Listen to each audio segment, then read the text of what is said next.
ಆತ್ಮೀಯ ವಿದ್ಯಾರ್ಥಿಗಳಿಗೆ ನಿಮ್ಮ ನೆಚ್ಚಿನ ಚಾನಲ್ ಆಗಿರುವ BGS ಸ್ಪರ್ಧಾ ಅಕಾಡೆಮಿಗೆ ಸುಸ್ವಾಗತ. ಆತ್ಮೀಯ ವಿದ್ಯಾರ್ಥಿಗಳೇ, ಹೋದ ತರಗತಿಯಲ್ಲಿ ಚರ್ಚೆ ಮಾಡಿರುವ ಹಾಗೆ ಈ ಹೊತ್ತು ಕವಿ ಪರಿಚಯಗಳ ಕುರಿತಾಗಿ ಮತ್ತಷ್ಟು ಮಾಹಿತಿಯನ್ನು ನೀಡ್ತಾ ಇದ್ದೇನೆ. ಸೌಂದರ್ಯ ಮತ್ತು ಮೈ ಬಣ್ಣ ಅನ್ನುವಂಥ ಗದ್ಯದ ಲೇಖಕರಾದ ಮೂಲಕವಿ ರಾಮ್ ಮನೋಹರ್ ಲೋಹಿಯಾ ಹಾಗೂ ಅನುವಾದಕರು KV ಸುಬ್ಬಣ್ಣ ಅವರ ಕುರಿತಾಗಿ ಈ ತರಗತಿಯಲ್ಲಿ ಒಂದಷ್ಟು ಮಾಹಿತಿಯನ್ನು ಚರ್ಚೆ ಮಾಡೋಣ. ನಿಮ್ಮ ಸೆಮಿಸ್ಟರ್ ಪರೀಕ್ಷೆಯಲ್ಲಿ 5 ಅಂಕಕ್ಕೆ ಕವಿ ಪರಿಚಯದ ಮೇಲೆ ಪ್ರಶ್ನೆಗಳನ್ನು ಕೇಳೋದ್ರಿಂದ, ಜೊತೆಗೆ ಅದೇ ಕವಿ ಪರಿಚಯದಲ್ಲಿ 1 ಅಂಕದ ಪ್ರಶ್ನೆಗಳನ್ನು ಕೇಳೋದ್ರಿಂದ ಇದು ನಿಮಗೆ ಉಪಯುಕ್ತ ಆಗ್ತದೆ. ಇಲ್ಲಿ ರಾಮ್ ಮನೋಹರ್ ಲೋಹಿಯಾ, ಸೌಂದರ್ಯ ಮತ್ತು ಮೈ ಬಣ್ಣ, ಮೂಲಕವಿ ರಾಮ್ ಮನೋಹರ್ ಲೋಹಿಯಾ ಅವರು. ಜನ್ಮಸ್ಥಳ ಇವರದು ಉತ್ತರ ಪ್ರದೇಶದ ಫೈಜಾಬಾದ್ ಜಿಲ್ಲೆಯ ಅಕ್ಬರ್ಪುರದಲ್ಲಿ ಇವರು ಜನಿಸ್ತಾರೆ. ಜನನವಾದದ್ದು 23/3/1910ರಲ್ಲಿ. ತಂದೆ ಹೀರಾಲಾಲ್, ತಾಯಿ ಚಂದ ಇವರ ತಂದೆ ತಾಯಿಗಳಾಗಿದ್ದಾರೆ. ಜೊತೆಗೆ ಇವರು PhD ಪಡೆದದ್ದು ಎಕನಾಮಿಕ್ಸ್ ಆಫ್ ಸಾಲ್ಟ್ ಸತ್ಯಾಗ್ರಹ ಎಂಬ ವಿಷಯದ ಮೇಲೆ ಇವರು PhDಯನ್ನು ಪಡಿತಾರೆ. ಅದು ಜರ್ಮನಿಯ ಬರ್ಲಿನ್ನ ಹಂಬೋಲ್ಟ್ ವಿಶ್ವವಿದ್ಯಾಲಯದಲ್ಲಿ ಈ ವಿಷಯವನ್ನು ಮಂಡಿಸಿದ್ದಕ್ಕೆ ಇವರಿಗೆ PhD ಸಿಗ್ತದೆ.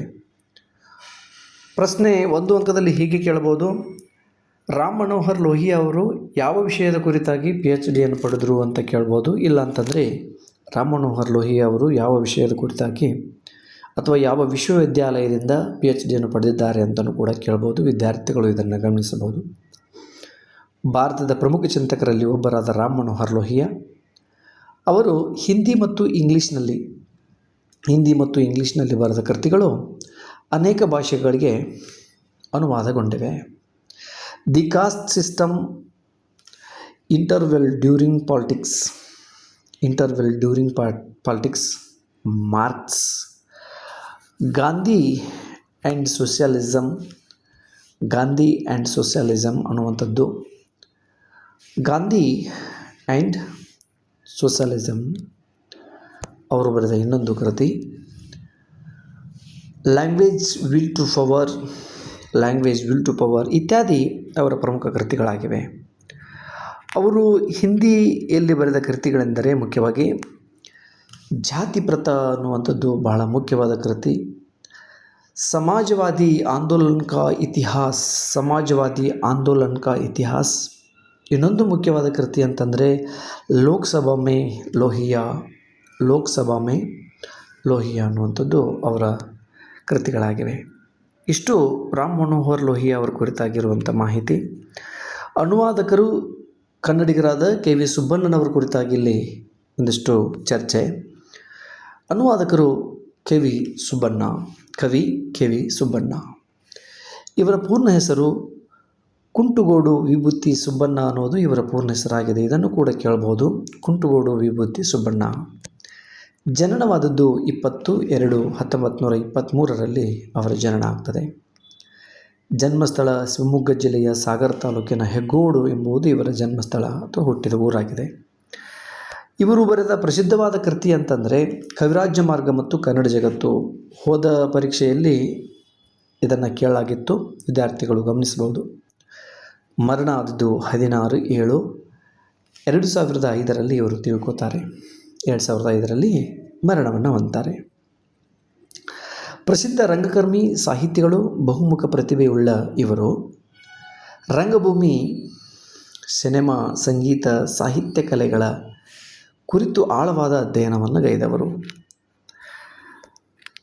ಮುಂದೆ ತಮ್ಮ ಊರಿನಲ್ಲಿಯೇ BA ಆನರ್ಸ್ ಪದವಿಯನ್ನು ಪ್ರಥಮ ರ್ಯಾಂಕ್ನೊಂದಿಗೆ ಪಾಸಾಗಿ ಮೈಸೂರು ವಿಶ್ವವಿದ್ಯಾಲಯದಿಂದ BA ಆನರ್ಸ್ ಪದವಿಯನ್ನು ಪಡೆದುಕೊಂಡರು. ಮುಂದೆ ಸರ್ಕಾರಿ ಹುದ್ದೆಗೆ ಆಸೆ ಪಡದೆ ತಮ್ಮ ಸ್ವಂತ ಊರಿಗೆ ಬಂದು ಕೃಷಿಯಲ್ಲಿ ತೊಡಗಿಕೊಂಡರು. ಮುಂದೆ 1949ರಲ್ಲಿ ತಾವು ವಿದ್ಯಾರ್ಥಿಯಾಗಿದ್ದಾಗ ನೀನಾಸಮ್ ಅನ್ನುವಂಥ ಒಂದು ನಾಟಕ ಸಂಸ್ಥೆಯನ್ನು ಪ್ರಾರಂಭಿಸ್ತಾರೆ. ಅವರು ವಿದ್ಯಾರ್ಥಿಯಾಗಿದ್ದಾಗ 1949ರಲ್ಲಿ ನೀನಾಸಮ್ ಅಂದರೆ ನೀಲಕಂಠೇಶ್ವರ ನಾಟ್ಯ ಸೇವಾ ಸಂಘ ಎಂಬ ರಂಗ ಸಂಸ್ಥೆಯನ್ನು ನಿರ್ಮಿಸಿ ರಂಗ ಚಟುವಟಿಕೆಗಳ ಮೂಲಕ ಅಂತಾರಾಷ್ಟ್ರೀಯ ವಿದ್ವಾಂಸರ ಗಮನವನ್ನು ಸೆಳೆದರು. ಪ್ರಶ್ನೆ: ಇವರು ಸ್ಥಾಪಿಸಿದ ನಾಟ್ಯ ಸಂಸ್ಥೆ ಯಾವುದು ಅಂತ ಕೇಳ್ಬೋದು. ಇಲ್ಲ ಅಂತಂದರೆ ಕೆ ವಿ ಸುಬ್ಬಣ್ಣನವರು ಯಾವಾಗ ನೀನಾಸಮನ್ನು ಸ್ಥಾಪಿಸಿದರು ಅಂತಲೂ ಕೂಡ ಕೇಳ್ಬೋದು. ಮುಂದೆ ನಾಟ್ಯ ಸೇವಾ ಸಂಘವನ್ನು ನಿರ್ಮಿಸಿ ರಂಗ ಚಟುವಟಿಕೆಗಳಲ್ಲಿ ತಮ್ಮನ್ನು ತಾವು ತೊಡಗಿಸಿಕೊಂಡು ಈ ಮೂಲಕ ಅಂತಾರಾಷ್ಟ್ರೀಯ ವಿದ್ವಾಂಸರ ಗಮನವನ್ನು ಸೆಳೀತಾರೆ. ಕನ್ನಡ ಸಾಹಿತ್ಯದಲ್ಲಿ ಅನೇಕ ಮೌಲಿಕ ಗ್ರಂಥಗಳನ್ನು ರಚಿಸುವುದರ ಮೂಲಕ ವಿಶೇಷ ಮತ್ತು ಪ್ರಮುಖ ಕವಿ ಆಗಿ ತಮ್ಮ ಹೆಜ್ಜೆ ಗುರುತನ್ನು ಮೂಡಿಸಿದ್ದಾರೆ. ಇವರ ಪ್ರಮುಖವಾದ ಕೃತಿಗಳನ್ನು ನೋಡೋಣ. ಗಾರ್ಗಿಯ ಕಥೆಗಳು, ರಾಜಕೀಯ ಮಧ್ಯೆ ಬಿಡುವು, ಅಭಿಜ್ಞಾನ ಶಾಕುಂತಲ, ಸೂಳೆ ಸನ್ಯಾಸಿ ಎಂಬ ನಾಟಕಗಳು, ಹೀಗೆ ಕೃತಿಗಳನ್ನು ರಚಿಸುತ್ತಾ ಹೋಗ್ತಾರೆ. ಪ್ರಸಿದ್ಧವಾದ ಇವರ ಕೃತಿ ಅಂತಂದರೆ ಕವಿರಾಜ್ಯ ಮಾರ್ಗ ಮತ್ತು ಕನ್ನಡ ಜಗತ್ತು. ಹೋದ ಸೆಮಿಸ್ಟರ್ನ ಪರೀಕ್ಷೆಯಲ್ಲಿ ಪ್ರಥಮ ಸೆಮಿಸ್ಟರ್ ಕೊನೆಯ ಪರೀಕ್ಷೆಯಲ್ಲಿ ಇದನ್ನು ಕೇಳಿದರು. ಕೆ ವಿ ಸುಬ್ಬಣ್ಣ ಅವರು ನಾಟಕಕಾರರು ಮಾತ್ರವಲ್ಲದೆ ಅನುವಾದಕರು, ಉತ್ತಮ ವಿಮರ್ಶಕರು ಹಾಗೂ ಪ್ರಕಾಶಕರು ಕೂಡ ಆಗಿದ್ದರು. ಇವರು ಚಲನಚಿತ್ರಕ್ಕೆ ಸಂಬಂಧಿಸಿದ 20ಕ್ಕೂ ಹೆಚ್ಚು ಕೃತಿಗಳನ್ನು ರಚನೆ ಮಾಡಿದ್ದಾರೆ. ಹಾಗೆ ಹೆಗ್ಗೋಡಿನಲ್ಲಿ ಇವರು ತಮ್ಮ ಮಗನ ಹೆಸರಿನಲ್ಲಿ ಕೆ ವಿ ಅಕ್ಷರ್ ಅವರ ಹೆಸರಿನಲ್ಲಿ ಅಕ್ಷರ ಪ್ರಕಾಶನವೆಂಬ ಪ್ರಕಾಶನವನ್ನು ಸ್ಥಾಪನೆ ಮಾಡಿ ತಮ್ಮ ಮಗನ ಹೆಸರಿನಲ್ಲಿಯೇ ಸ್ಥಾಪನೆ ಮಾಡಿ ಅದರ ಮೂಲಕ 200ಕ್ಕೂ ಹೆಚ್ಚು ಕೃತಿಗಳನ್ನು ಇವರು ಪ್ರಕಟಿಸಿದ್ದಾರೆ ಅನ್ನೋದು ಇಷ್ಟು ಮಾಹಿತಿ. ಹಾಗಾದರೆ ಇಷ್ಟೆಲ್ಲ ಸೇವೆಯನ್ನು ಮಾಡಿರುವಂಥ ಕೆ ವಿ ಸುಬ್ಬಣ್ಣನವರಿಗೆ ದೊರೆತ ಪ್ರಶಸ್ತಿಗಳು ಯಾವುವು ಅನ್ನೋದನ್ನು ನೋಡೋಣ. ಇವರ ಸಾಹಿತ್ಯ ಸೇವೆಯನ್ನು ಗಮನಿಸಿ ಸರ್ಕಾರ ಹಾಗೂ ಅನೇಕ ಸಂಘ ಸಂಸ್ಥೆಗಳು ಹಲವಾರು ಪ್ರಶಸ್ತಿಗಳನ್ನು ನೀಡಿವೆ.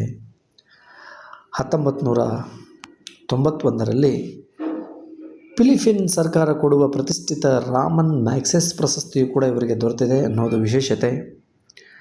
ಅದಾದಮೇಲೆ ಕಾಳಿದಾಸ ಸನ್ಮಾನ ಪ್ರಶಸ್ತಿ, ಅದಾದಮೇಲೆ ಕೇಂದ್ರ ಸಾಹಿತ್ಯ ಅಕಾಡೆಮಿ ಪ್ರಶಸ್ತಿ.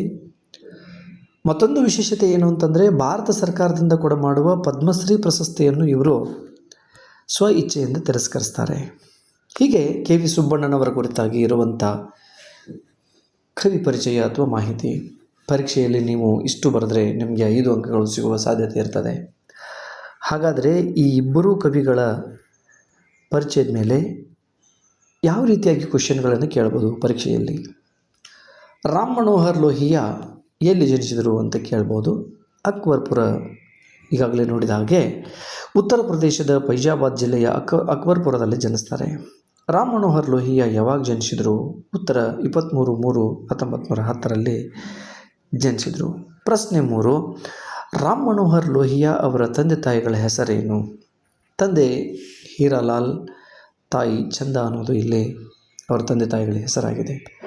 ಪ್ರಶ್ನೆ 4, ರಾಮ್ ಮನೋಹರ್ ಲೋಹಿಯಾ ಅವರು ಯಾವ ವಿಷಯದ ಕುರಿತು PhD ಪಡೆದರು?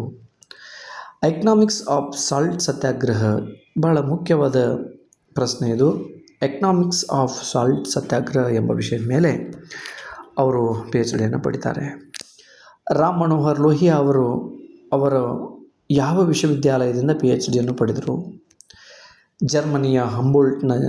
ಜರ್ಮನಿಯ ಬರ್ಲಿನ್ನ ಹಂಬೋಲ್ಟ್ ವಿಶ್ವವಿದ್ಯಾಲಯದಿಂದ PhDಯನ್ನು ಪಡಿತಾರೆ. ದಿ ಕಾಸ್ಟ್ ಸಿಸ್ಟಮ್, ಇದು ಯಾರ ಕೃತಿಯಾಗಿದೆ? ಇದು ರಾಮ್ ಮನೋಹರ್ ಲೋಹಿಯಾ ಅವರ ಕೃತಿಯಾಗಿದೆ. ಇನ್ನು ಬರುವಂಥ ಪ್ರಶ್ನೆಗಳು ಕೆ ವಿ ಸುಬ್ಬಣ್ಣನವರ ಮೇಲೆ ಇರುವಂಥ ಪ್ರಶ್ನೆಗಳು. ಪ್ರಶ್ನೆ ಸಂಖ್ಯೆ 7, ಕೆ ವಿ ಸುಬ್ಬಣ್ಣ ಅವರ ಪೂರ್ಣ ಹೆಸರೇನು? ಕುಂಟಗೋಡು ವಿಭೂತಿ ಸುಬ್ಬಣ್ಣ ಅನ್ನೋದು ಅವರ ಪೂರ್ಣ ಹೆಸರಾಗಿದೆ. ಕುಂಟಗೋಡು ವಿಭೂತಿ ಸುಬ್ಬಣ್ಣ. ಕೆ ವಿ ಸುಬ್ಬಣ್ಣ ಅವರು ಯಾವಾಗ ಜನಿಸಿದರು? 22/1932ರಲ್ಲಿ ಅವರು ಜನಿಸಿದರು. ಮುಂದೆ ಕೆ ವಿ ಸುಬ್ಬಣ್ಣ ಅವರು ಎಲ್ಲಿ ಜನಿಸಿದರು ಅಂತಲೂ ಕೂಡ ಕೇಳ್ಬೋದು. ಶಿವಮೊಗ್ಗ ಜಿಲ್ಲೆಯ ಸಾಗರ ತಾಲೂಕಿನ ಹೆಗ್ಗೋಡಿನಲ್ಲಿ ಅವರು ಜನಿಸ್ತಾರೆ. ಮುಂದಿನ ಪ್ರಶ್ನೆ, ನೀನಾಸಮ್ ಎಂದರೇನು? ಹೀಗೂ ಕೂಡ ಕೇಳ್ಬೋದು. ಉತ್ತರ ನೀಲಕಂಠೇಶ್ವರ ನಾಟ್ಯ ಸೇವಾ ಸಂಘ ಅಂತ ಬರೀಬೇಕು. ಪ್ರಶ್ನೆ 11, ಕೆ ವಿ ಅಂತ ಆಗಬೇಕದು ಕಿವಿ ಅಂತಾಗಿದೆ. ಕೆ ವಿ ಸುಬ್ಬಣ್ಣ ಅವರು ಸ್ಥಾಪಿಸಿದ ಪ್ರಕಾಶನದ ಹೆಸರೇನು? ಉತ್ತರ ಅಕ್ಷರ ಪ್ರಕಾಶನ. 12ನೆಯ ಪ್ರಶ್ನೆ, ಕವಿರಾಜ್ಯ ಮಾರ್ಗ ಮತ್ತು ಕನ್ನಡ ಜಗತ್ತು ಇದು ಯಾರ ಕೃತಿಯಾಗಿದೆ? ಇದು KV ಸುಬ್ಬಣ್ಣನವರ ಕೃತಿಯಾಗಿದೆ. ನಂತರ ಕೊನೆಯ ಪ್ರಶ್ನೆ 13, KV ಸುಬ್ಬಣ್ಣ ಅವರು ಯಾವ ಪ್ರಶಸ್ತಿಯನ್ನು ತಿರಸ್ಕರಿಸಿದರು? ಉತ್ತರ ಹೀಗಿದೆ, ಪದ್ಮಶ್ರೀ ಪ್ರಶಸ್ತಿಯನ್ನು KV ಸುಬ್ಬಣ್ಣನವರು ತಿರಸ್ಕರಿಸಿದರು ಅಂತ ಇಲ್ಲಿ ಬರಿಬೋದು. ಇದೇ ರೀತಿಯಾದ 1 ಅಂಕದ ಪ್ರಶ್ನೆಗಳನ್ನು ಕೇಳ್ತಾರೆ. ವಿದ್ಯಾರ್ಥಿಗಳು ಇದನ್ನು ಬರೆದಿಟ್ಕೊಂಡು ಉತ್ತರಿಸಬಹುದು. ಇಷ್ಟು ಆಲಿಸಿದ್ದಕ್ಕೆ ಧನ್ಯವಾದಗಳು. ಇಂತಿ ಭೀಮಣ್ಣ ಸರ್, BGS ಸ್ಪರ್ಧಾ ಅಕಾಡೆಮಿ. Thank you.